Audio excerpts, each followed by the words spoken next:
Why is the system designed to allow CEOs to make millions when their companies aren't profitable? Just trying to understand how we ended up with this bullshit whereby companies like Reddit have never been profitable, but CEO Steve can make out with 193 million, so long as the IPO goes well. CEOs don't get paid 193 M in cash. They get shares of stock in the company. If the IPO goes well, those shares will be worth 193 M. If, however, everyone thinks that a non-profitable company such as Reddit is not worth anything, then those shares would be worthless. The problem is not with companies giving CEOs or any other employees shares of the company. The problem is ridiculous valuations from Wall Street of non-profitable companies. During Reagan's reign, the business community in America shifted to only caring about the shareholders. Since the CEO salary is tied to profits, they greatly benefited from the shift. The average CEO salary in the US around the 1970s was around 4 times as much as the average worker. Today, it is 400 times as much. The system let me stop you right there. Boards are trying to make their company successful. They want to make money and grow the company. They have to pay someone to steer the ship. That's it.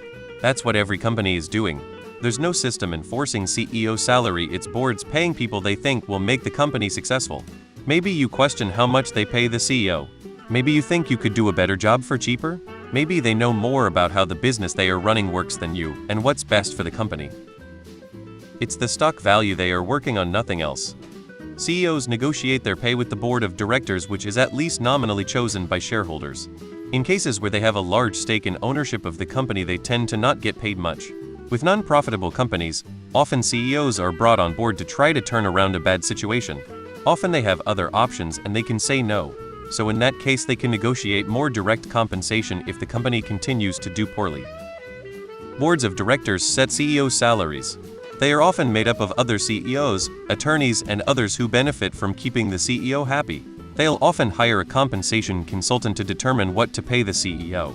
The consultant will tell them that their CEO is making below average and needs to be making more in order to keep them. Of course, when they pay more, then the average CEO comp goes up and other CEO compensation packages fall below average. So, their consultants tell them they need to raise their compensation, rinse and repeat. The stock market seems like it needs to be tweaked.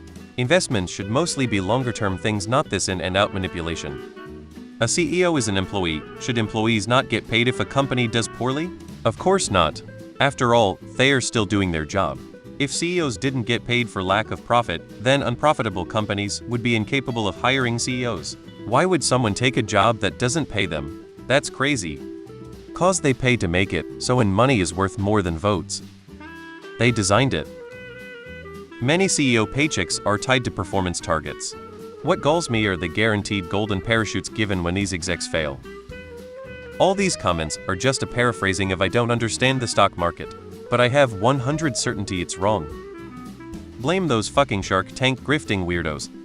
Incompetence is rewarded in private industry and politics. Let's be real, the stock market is a Ponzi scheme, and if all the actual money tied up in it was actually being used to make the world better, I would wake up and realize humans are literally too garbage to let that happen. Companies are not profitable because they have higher expenses than revenue. CEO pay is an expense. The folks who own the shares set his pay, and if the IPO goes well they make a lot of money. Size on 7.7B and they want him to want it to do well as badly as they do. The shareholders will make money even if the company does not itself make an actual profit because they have shares which are very detached from a company's profits. Core need to pay for top talent, they say, even if the talent is no longer top. Because this is America and the CEO owns the company? This is why you should love America. More likely than not you're probably the victim though. Tech companies frequently don't record success in terms of profitability. For these companies growth and market share are the signifier of success. If a non-profitable company can grab a huge chunk of the market, it will become massively profitable once it eventually turns a profit. Tesla ran at a loss forever, but in thought time they cemented themselves as the EV manufacturer. Amazon ran at a loss, but now it's the first place that you turn to buy something online. Reddit's not profitable, but it owns basically 100% of its market. I used to visit lots of forums, etc., but now Reddit is basically the only social website that I go to. If they can work out a way to make a profit, they've got massive captive audience. The other measurability of success for tech companies is share price. Even if they are not profitable, the share price of a tech company will increase as the company grows. This allows the owners to sell for a profit. Loss-making tech companies continue to survive by raising money via share releases. As long as the share price keeps increasing, the buyers investors are happy. They don't care if the company survives. All they care about is the share price increasing long enough for them to cash out.